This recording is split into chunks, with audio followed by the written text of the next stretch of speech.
Just walk away. Just walk away. And there will be an end to the horror. Hey everybody, it's Ayam as I am. Just here for an update, a shout out, and a bunch of other bullshit. As far as the update is concerned, I wanted to talk about this male birth control pill thing I've been seeing in the media. People have been talking about it recently, and you can see it in a number of recent articles on the subject. And actually, why don't we take a look at a few of them to wet your whistle?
The irony, the hypocrisy, it's almost too much.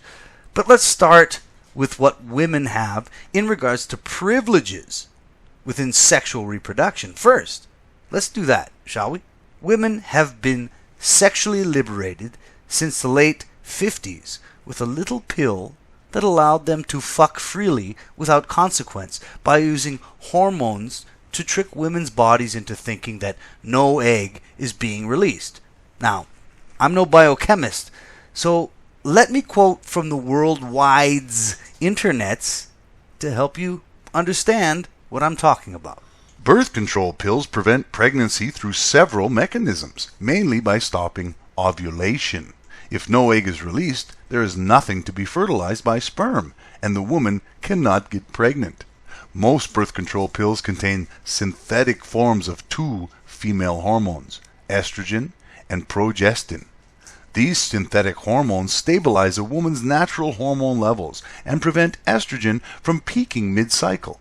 Without the estrogen bump, the pituitary gland does not release other hormones that normally cause the ovaries to release mature eggs. You know, that sounded a lot like Disney said it. So why don't we let Disney say it himself?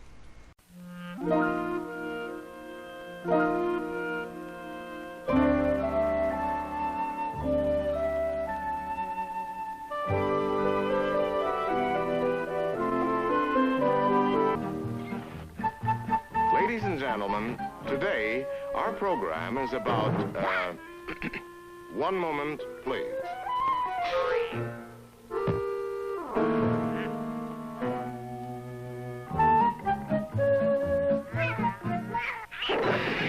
Ladies and gentlemen, please bear with us a moment.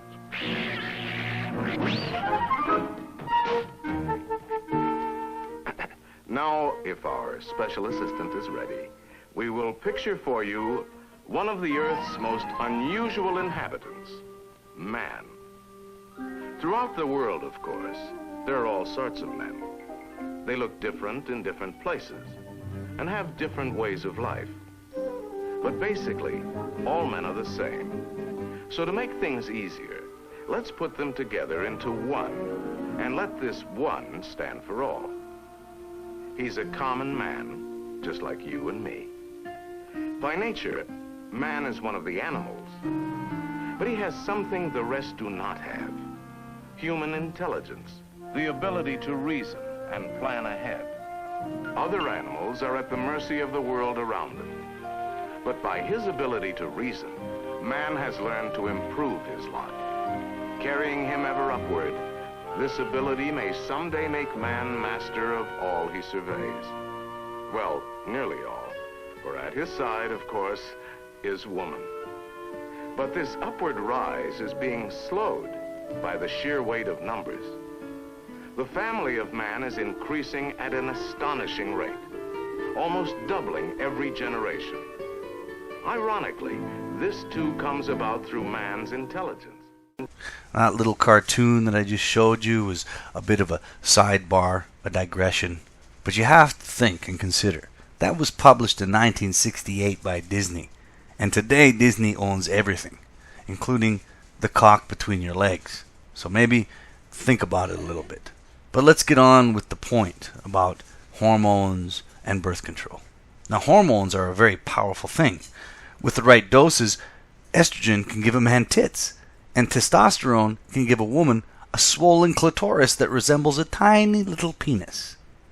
And the fact is that women have had reproductive authority since their little hormonal pill was invented by a man, no less, in the 50s. On the other hand, men have had no reproductive rights since Eve sucked Adam's cock and got the devil and God involved at the same time. Some holy gangbang. Now let's just go over a list of available contraceptives available to both men and women according to the U.S. Department of Health to paint another picture. Well, let's take a look at what the U.S. Department of Health and Human Services has to say about the different types of contraception. They've divided it into 5 categories: barrier methods, hormonal methods, emergency contraception, intrauterine methods, and sterilization. The barrier methods include male condoms. Yes! One for men. We got one. Female condoms and diaphragms. Those are both for women. Cervical caps. Those are for women as well. Contraceptive sponges and spermicides. Women. Now let's look at the hormonal methods. How about combined oral contraceptives, aka the pill? Only for women. How about progestin-only pills? POPs. Women. Contraceptive patch? That's for women. Injectable birth control? Women. Vaginal rings? Obviously women. Implantable rods? It's for women. Emergency contraceptive pills? Ooh, that's for women. How about intrauterine methods? How about a copper IUD? That's for women. Hormonal IUD? Women. Now let's look at sterilization methods. Sterilization implant. Blocking the fallopian? It's for women. How about tubal ligation? Yes, that's also for women. Oh, here we go. Vasectomy. Another one for men. So of all those basic abilities to not get pregnant, all of these ways in which a woman or a man can avoid pregnancy, different types of contraception, only 2 of them listed by the U.S. Department of Health and Human Services are actually for men. The rest are for women. Get used to it. That's the world we live in. Now, we see in recent news this idea of a birth control pill or a shot for men that might even the odds in this displaced sexual dystopia. But it's not praised by the same women of the feminista conquistadors as a true step forwards towards gender equality. But instead they try to demoralize men who dislike the actual physical side effects. Now, let me quote from an article on the subject that I mentioned earlier. According to the Huffington Post, women around the world were thrown into fits of side-splitting laughter earlier this week after media reported that a clinical trial for an extremely effective form of male contraceptive was closed after men in the study didn't like the side effects, which included depression, acne outbreaks, mood swings, changes in libido, and weight gain. Yeah, laugh it up, women. I thought more equality in reproductive rights would be something women, especially feminist women, would stand behind. You know, maybe they could say, hey, brother, I know how you feel. I've been through it before, but keep your chin up, and maybe soon you'll be able to opt out of paternity as easily as women can opt out of maternity. But that's the rub, isn't it? hormonal birth control for women, as uncomfortable as it has been, is still a privilege for them when it comes to reproductive rights. And it turns out that in the end, they don't really want to share that privilege with men, regardless of the side effects. One quote from an article found in the Atlantic on the subject, the link will be below, really blew my mind, and not in the good blowjob metaphor kind of way. It blew my mind in regards to the absolute narcissistic arrogance of women when it said this: Though men have an equal responsibility to prevent unwanted pregnancies, they don't share equally in the consequences and never have. What the fuck? So men and women have equal responsibilities when it comes to unwanted pregnancies? Okay, but why is it that only women have the right to decide what happens after an unwanted pregnancy? Why, if a woman gets pregnant in the unwanted way, she has every right to keep it, abort it, adopt it, and if all else fails, make the man pay for it for the rest of his life? Meanwhile, if the man wants it, he can't have it, and if he doesn't want it, he is forced to have it by law. What the fuck is wrong with women and our society today to write such a hypocritical statement in bold text in a popular paper and have everyone just nod their sheep-like heads and go along with such dire bullshit? But I'm getting carried away. This video really is not about birth control rights that women have or that men don't have. All of that is a given. Rather, I wanted to use this time as a segue into my update. And this is an update to my channel so that I might fill you, the listener, in on what has gone on in my life since my absence. What I really wanted to talk about is my attempt at trying to meet a man, a very small Muslim Indonesian man who was working on a natural birth control pill for men. And this was back in Indonesia. A birth control pill that was not hormonal. In other words, a birth control pill for men that didn't rely on the same hormonal functions that the current female birth control pill does. Guess what? No one wanted to hear about this, and they still don't. Now, let me introduce you to what ganda rusa is, this plant that might be capable of creating a male birth control pill. Now, this is according to this article that I found, and I will post the link below.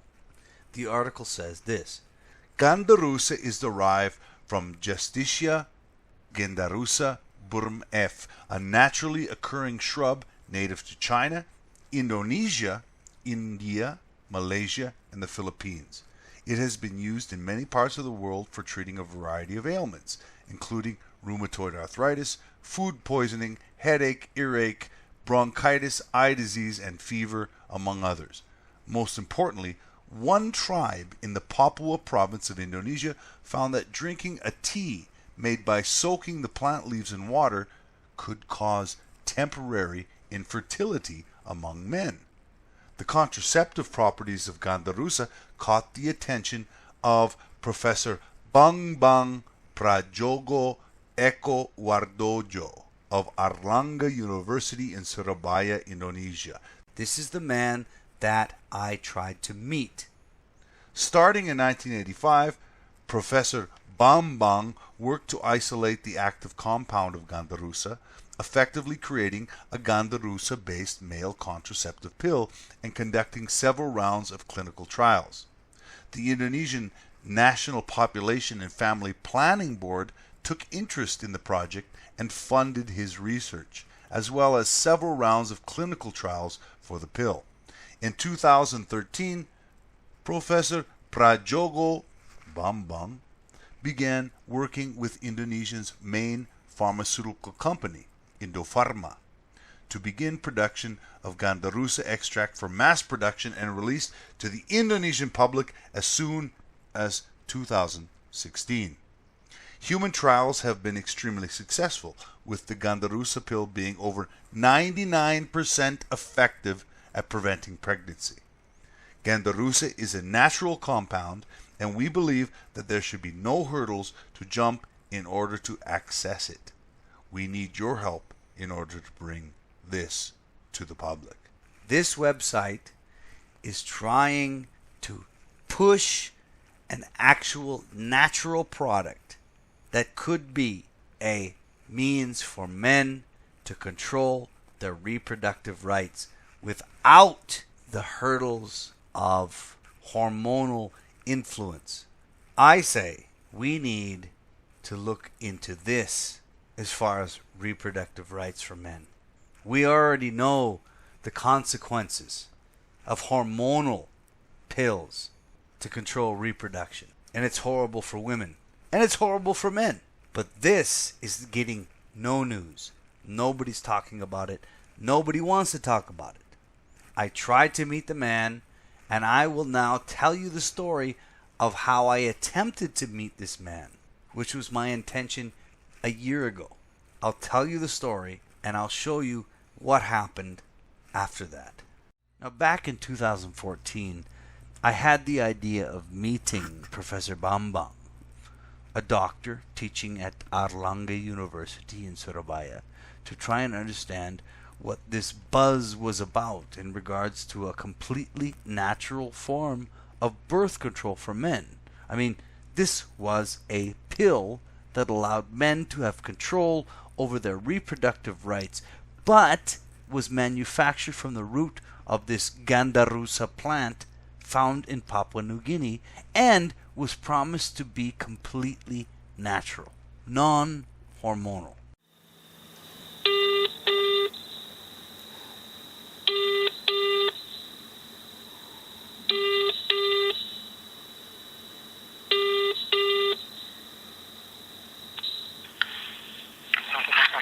Selamat siang. Halo, siang, Pak. Ya, Pak. Profesor Bambang, boleh saya bicara sama dia? Beliaunya ada di India sekarang. Oh, sampai kapan? Senin depan. Senin depan. Iya. Oke, ini nama saya Pak Chris. Iya. Saya orang asing, orang Kanada yang tinggal di Indonesia sekarang. Bahasa Inggris bisa? Nggak bisa. Oke, nggak bisa. Oke, nggak apa-apa. Aku coba jelasin. Saya reporter independen gitu. Saya ya asli dari Kanada, dengan grup laki-laki dari seluruh dunia yang menarik sama interview dengan Profesor Bambang. Oh gitu. Kalau saya bisa menghubungi Mister di nomor Nomor saya? Iya. 08. Sebentar. Oke.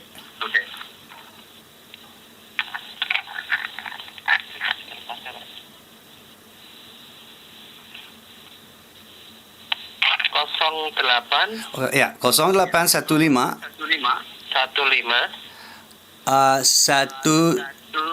Oh, sebentar. Iya.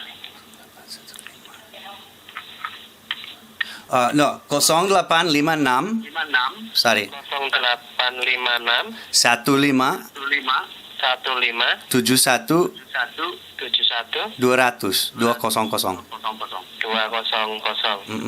Nama saya Mr. Chris. Mister Chris, CHRIS.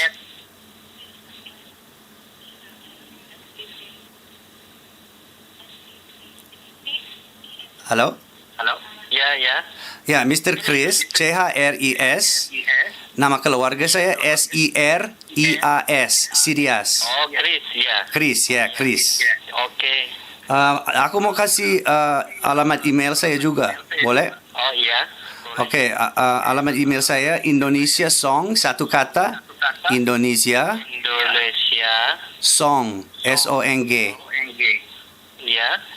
at At yahoo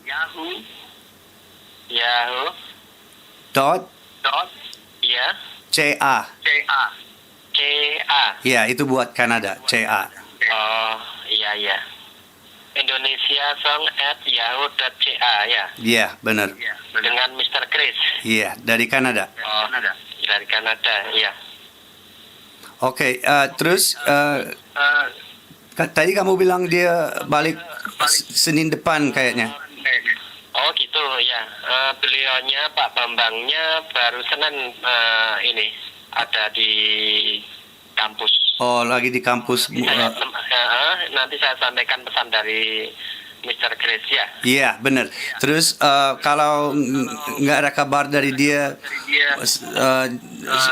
sampai Selasa atau Rabu minggu depan, aku coba telepon lagi ya. Oh iya. Tapi boleh kasih informasi ke dia dulu, nggak apa-apa. Oh, nggak apa-apa. Ya. Nggak apa-apa. Nanti kalau beliaunya sudah masuk, saya sampaikan pesan dari Bapak Chris ya. Iya, kalau dia mau telepon atau email, nggak apa-apa. Iya. Oh iya. Ya. Oke, makasih banyak ya. Ya, sama-sama Bapak. Ya.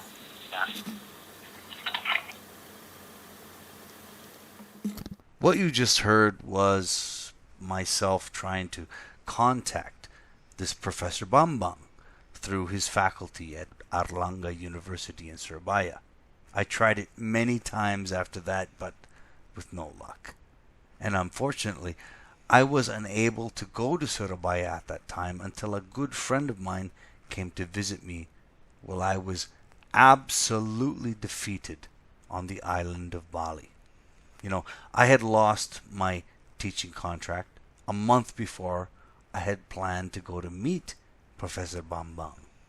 And I had just finished paying off the corrupt courts of Indonesia with thousands of dollars to guarantee full custodial rights to my son away from a psychotic Asian ex-wife. So in other words, I didn't make it to Surabaya that year to meet with the man who was the pioneer of non-hormonal birth control for men. I don't know. Maybe the whole idea was, and still is, a pipe dream. However, a year later, this very good friend of mine, and the only friend who actually made it out to Indonesia to visit me during my 13-year hiatus, also brought to me the opportunity to finally go to Surabaya and actually try to meet this Mr. Bambang in January of 2016. That would be earlier this year. My friend and I flew to Surabaya from Denpasar, Bali, and managed to book a hotel room within walking distance of Airlangga University. After spending one night at the hotel on a Saturday, I walked down to the university to try and track down the elusive Bambang and see if I could meet and talk to him about this male birth control pill project. I found the Faculty of Pharmaceuticals, walked in, and I stopped the first staff member I came across. Now, I used to have a recording of this meeting, but I've lost it during my move back to Canada. It's probably on a hard drive somewhere. Maybe I'll find it later.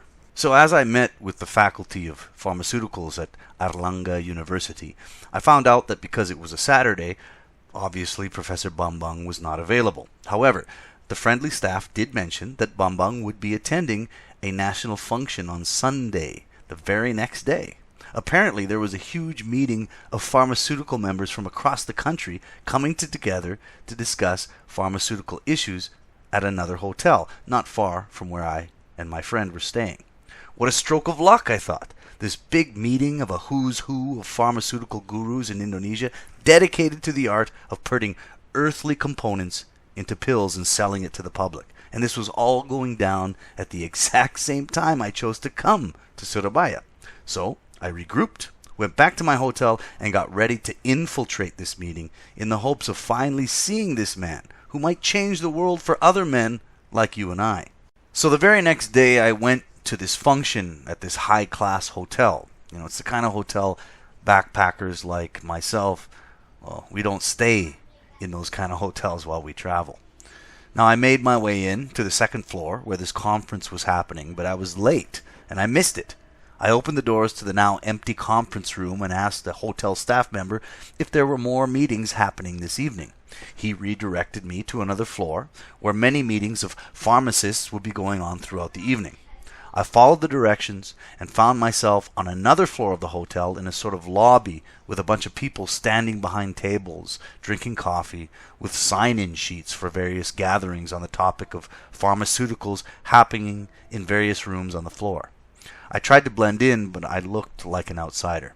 I did small talk with various important-looking people with name tags and notepads, all the while hinting at the fact that it was Professor Bambang that I wished to meet and talk to.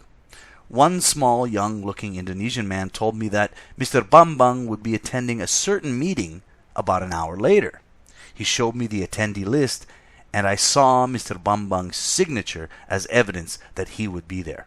However, the staff member of the hotel also told me that I had to be invited to sit in on this meeting. So I just said, okay, shook his hand, and went back down to the lobby of the hotel to have a coffee and wait for this meeting to start. And as I sipped my bean juice, I mulled over in my head what I might say to this man, this Mr. Bambang, about his project and the pill he wanted to manufacture and distribute. I was nervous, but very gleeful. As the hour approached, I went back up to the floor where the meetings were happening, and I found the hallway quite empty. I ran into the same staff member I spoke to before, and he told me that Professor Bambang was a no-show. And suffice it to say, I was very disappointed. The man I had tried to contact and meet for so long would now not be in attendance this evening. So I paced up and down the hallway for a while, and then I finally decided maybe I should try to sneak into the meeting that he was supposed to attend. So nonchalantly, I made my way to the door of the meeting, and after making sure the coast was clear, I quickly opened the door, tiptoed into the meeting room, and sat down in a chair at the back of the room with a notepad in hand. But not 1 minute later, the same staff member who had graciously given me all this information about Bambang and the meeting, he tapped me on the shoulder, and with a stern look on his face, he told me that I could not be here and that I had to leave. Now, I thought about protesting for a minute, but then I decided against it, and I just nodded, and I made my way out of the room, disappointed. Alas, the closest I got to the man, the myth, the legend, this Professor Bambang, was simply seeing his signature on an attendee list of the evening's events. Now, I don't know if Professor Bambang was in the building at the time, or if he was in that room that I tried to sneak into. I mean, maybe I was lied to. After all, I looked kind of like a poor traveler just shuffling from city to city, looking for Indonesian prostitutes. I probably raised a few red flags among these high-class people I was trying to mingle with. I had no credentials, I had no name cards, I had nothing. So, until today, I don't know if I was lied to, I don't know if he was there. Maybe he just didn't show up, but that's what they told me. So, until now, I never got to talk to the man, and I don't know if I ever will be able to talk to the man.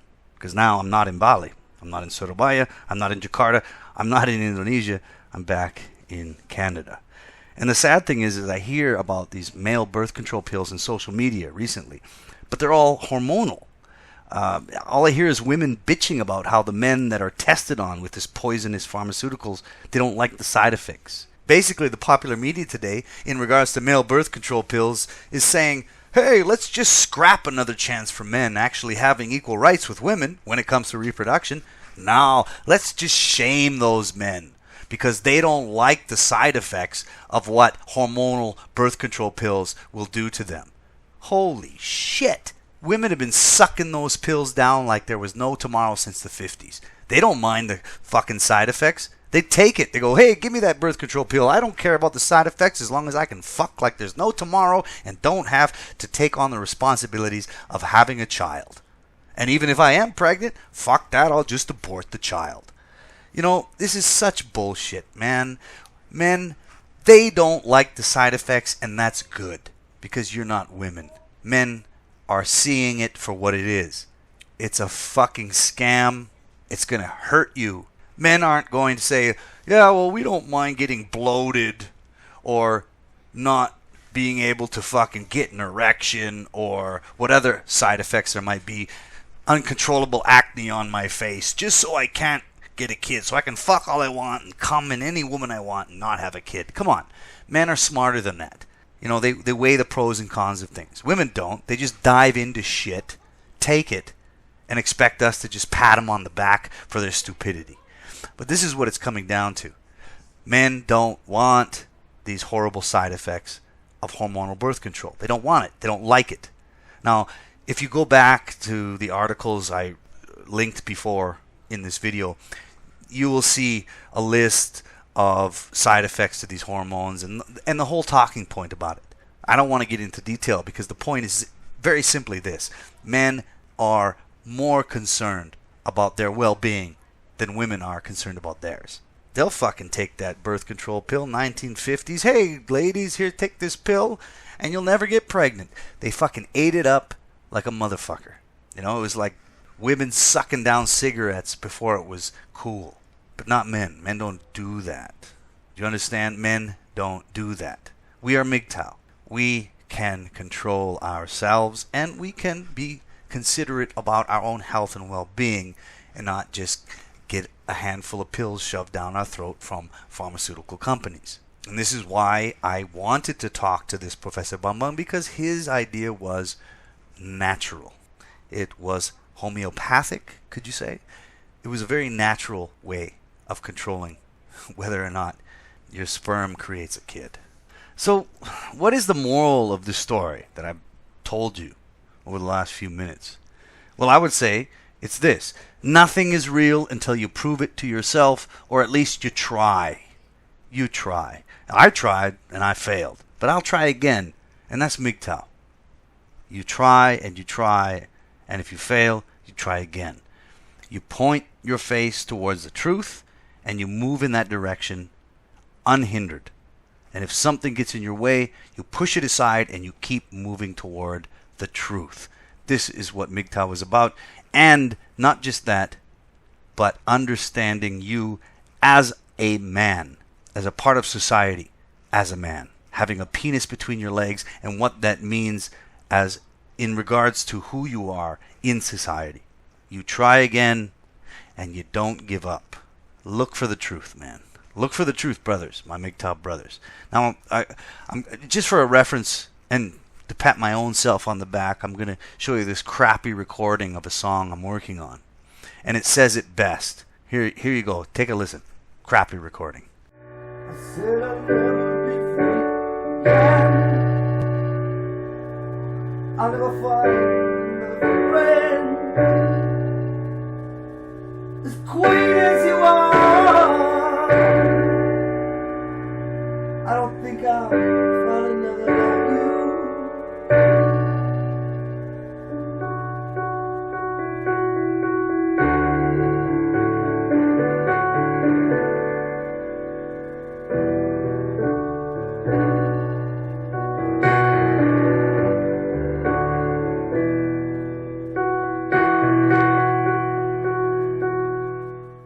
Now that is the truth, singing a love song to our ego. You know, life goes on, and as long as we are alive, so do we. I would suggest to men to not put your hopes on ever having any kind of equal rights when it comes to reproductivity and the laws surrounding it. I would suggest to my MGTOW brothers to just go your own way. Sex is overrated anyway. Find your passion that doesn't involve a woman and follow it to the bitter or sweet end. And finally, I'd like to give a shout out to two newer brothers making YouTube content that we can all sink our minds' teeth into. One is MGTOW Expat and the other The Truth Messenger. I'll put the links to their channels below. Go and subscribe to these guys and watch their stuff. Let's make the community grow. Until next time, brothers, be safe, be wise, be MGTOW.